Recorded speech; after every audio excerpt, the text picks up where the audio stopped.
Hey everybody, welcome to our home podcast. Now, whether you're just listening to this podcast or also watching the video, you'll notice that this is a different face or this is a different voice to any of the ones you've seen or heard before. Unless you watched that 2-minute short video we put out a month or two ago, because I was in that one. But anyway, to remind you, my name is Ethan. I'm the youngest member of the family. I'm Jordan's younger brother, and then obviously the son of George and Lynn's. Now, if you've never seen the podcast before and that made no sense to you, don't worry. This is basically a family-run podcast where we talk about Jesus and relationships. But we don't limit ourselves. We'll talk about anything that we think is worth putting out there. So, what today do I think is worth putting out there? Well, I want to talk about the difference between putting your faith in Christianity and putting your faith in Jesus. These things are not the same, and I think there's been a lot of damage done to Jesus' message by not distinguishing between these two things. So, to explain what I mean by these two options and to set the scene a little, I want to tell you a story. So, in my third year at uni, which was actually this year, I attended a debate, and the debate was titled, "This House Regrets the Rise of Atheism."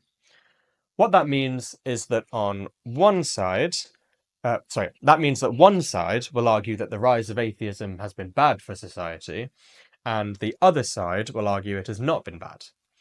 Now, even though it's not explicitly in the title of the debate, this debate was about the rise of atheism insofar as it is also the decline of Christianity.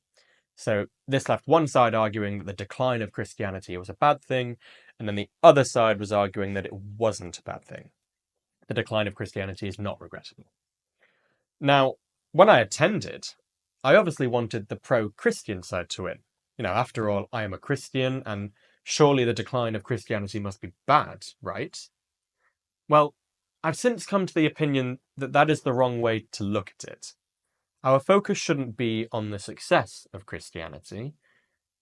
It should be on the success of Jesus and his message, and bringing as much of heaven to earth as we can. You see, when I watched this debate, something dawned on me. It's really difficult to argue that the decline of Christianity is a bad thing. Sure, you can make some really good points. I'll go through a few of those now. Like, without Christianity, slavery wouldn't have been abolished. Or at least for a while longer, it wouldn't have been abolished. Christianity is responsible for the modern concept of charities and hospitals.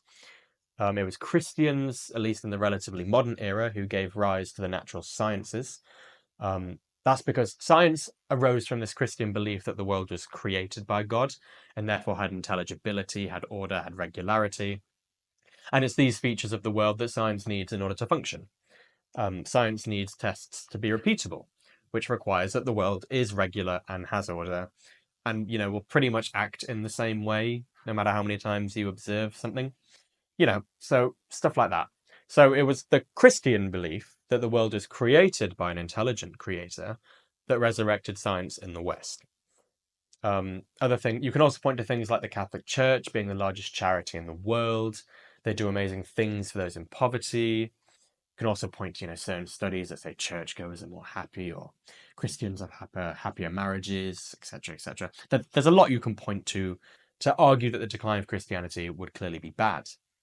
But the thing is, that's only half the story. Because then in this debate, the opposing side comes forward and correctly points out, and I do want to say correctly points out, that Christianity was also used to maintain slavery. Many wars have been fought in the name of Christianity. You've got, the Inquisitions, the Crusades, which had mass civilian casualties, the European Wars of Religion, and then you've got, the Salem witch trials and the historic anti-Semitism, the oppression of women, sexual abuse scandals, colonialism. To be fair, colonialism is a more complicated issue, but, nevertheless, some great evils occurred there, so we'll definitely include it. Christianity opposed science in parts of history, censored books, all sorts. Both sides could go on and on and on about the good and the bad. And truthfully, There's a lot of both. But here's where I came to a kind of realization, a bit of a troubling one, at least to me at the time. It's incredibly difficult, maybe impossible, to say whether Christianity has had a net positive impact overall. I mean, how would you even measure that? There's no equation that can weigh up all the pain and suffering against all the good that's been done over 2,000 years. And you've got to keep in mind, we're not talking about a static thing. Christianity has changed shape, split into denominations, adapted to cultures, influenced empires, Constantine in Rome. It's not one thing. So when people ask, has Christianity done more harm than good? My honest answer is, I don't think we can know. It's just too complex to reduce to a simple sum. And this is where the concern started to form in my mind. Because if I'm claiming that Christianity is true, and that I'm a Christian, and that within Christianity you can find the best and the fullest message of love and morality and peace and unity with God, then how on earth can it have caused such suffering? To the point that we don't even know if it's been a net positive. If Christianity is supposed to be the truest expression of love, of peace, unity with God, how can it have led to so much violence, oppression, and division? If this faith that proclaims divine truth and love cannot be clearly shown to have improved the world, does that not cast doubt on its truth?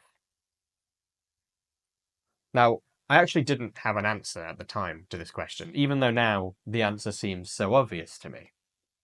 And I found the answer from a guy called Cliff Connectley.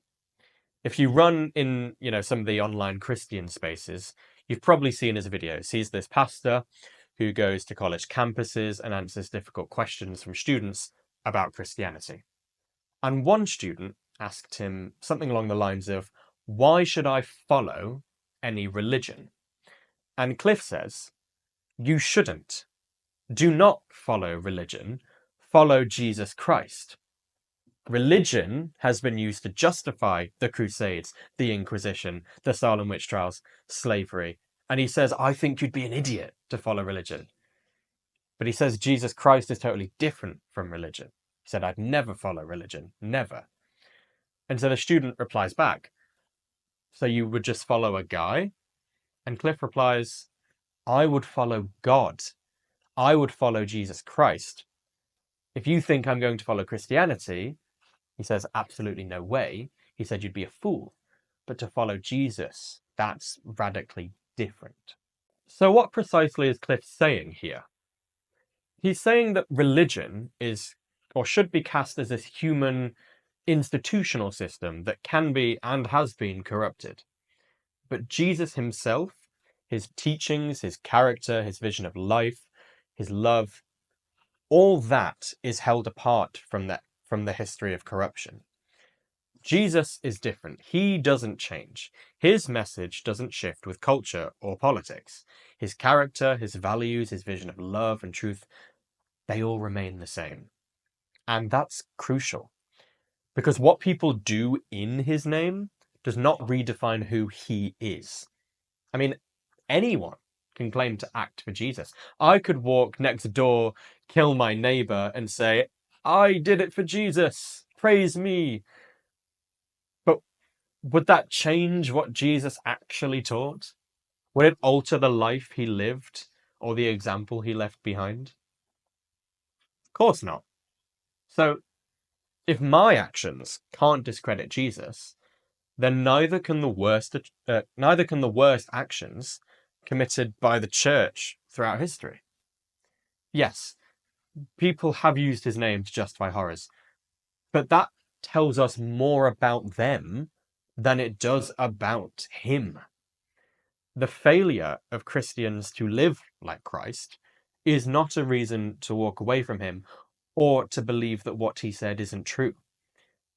If anything, it's a reason to come closer, because he is not the problem. He is the standard by which we can see how far we've strayed.